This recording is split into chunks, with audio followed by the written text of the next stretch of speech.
என்ன காட்டுறாரு? வேணாடு 7000 ஆளுகின்ற சோழகுமாரி அனுமதியின்றி நமது பல்லவ நாட்டு எல்லைக்குள் பிரவேசித்து ஊடாரம் ஏற அமைத்துக் கொண்டிருக்கிறார்.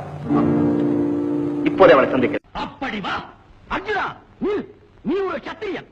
உன்னை போட்டி கலைக்க ஒரு சத்திரியன் தான் தகுதி உடையவன்.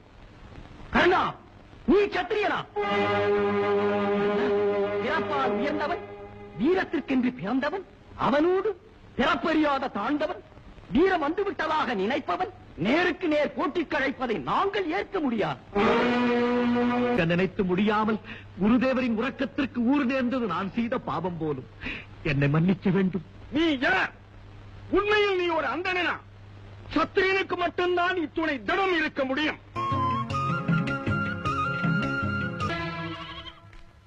படையாச்சி ஐயா, நீங்க எங்கயா? இங்க யாரையும் சொல்லாத பிள்ளை, பேர சொல்லு. ராசு படையாச்சி ஐயாவுக்கு சீப்பு ஓட்டுனா இவருக்கு பெரிய பிளேன் ஓட்டுறதா நினைப்பு. ஆண்டவன் எதுக்கு 2 கண்ணு கொடுத்துருக்கேன், 2 காது கொடுத்துருக்கேன், ஒரு வாய் கொடுத்துருக்கேன் தெரியுமா? நிறைய பார், நிறைய கேள், ஆனா அளவா பேசின்னு. எனக்கு இன்னொரு பக்கம் இருக்கு, அது உனக்கு தெரிய வேணாம்னு நினைக்கிறேன். மாதவர படையாச்சி மண்ணுக்குள்ள போறதுக்கு முன்னாடி 10 ரூபாய் வாங்கலான்னு கனவுலையும் நினைக்காதுங்கடா. பணத்தை நான் கொடுக்கறேன்டா. உன் மாம எதுக்கு இருக்கேன்? 4 ஏக்கர் முந்திரி இந்த வருஷம் காய்க்கல நினைச்சிட்டு போறேன். I would like you to meet my father, Mr. Kandasamy Padayachi. சிங்கத்தோட குகைக்குள்ளேயே வந்துட்டு மீசி மறுக்கிறீங்க, என்ன திமிரு உங்களுக்கு? இல்ல படையாச்சியார் நம்ம அங்கிள், நீங்க என்ன ஜாதி? மானத்துல கவரிமோன் ஜாதி, வீரத்துல கட்டமம்மன் ஜாதி, உண்மையை பேசுறதுல ஹரிச்சந்திர ஜாதி, அள்ளி கொடுக்கறதுல கர்ணன் ஜாதி. நான் கவுண்டர். நானும் கவுண்டர் தான் அங்கிள். எனக்கு எங்க இருந்துதான் தைரியம் வந்ததோ. செல்வா, அயரை கூட்டு போய் படுக்க வைப்பலாம். இந்த உடம்புக்கு அது நீங்க என்ன இருக்கா? நீங்க போறது நான் போன என்ன நாயக்கருக்கா செத்தா பெருமை நாயக்கர சார்.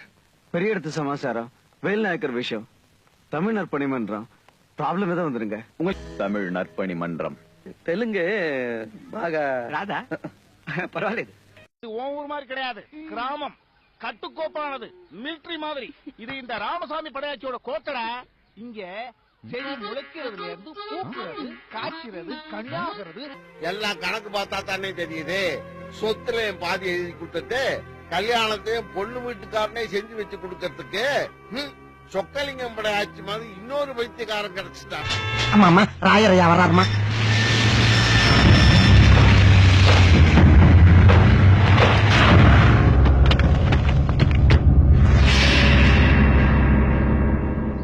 பஞ்சாயத்துல நான் சொன்ன தீர்ப்புல எல்லாருக்கும் திருப்தி தானே?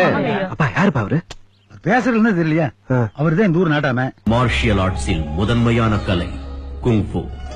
அதை கற்றுக் கொடுப்பதில் சிறந்த நாடு சைனா. இவை மார்ஷியல் ஆர்ட்ஸ் பயிற்றுவிக்கும் பள்ளிகள்.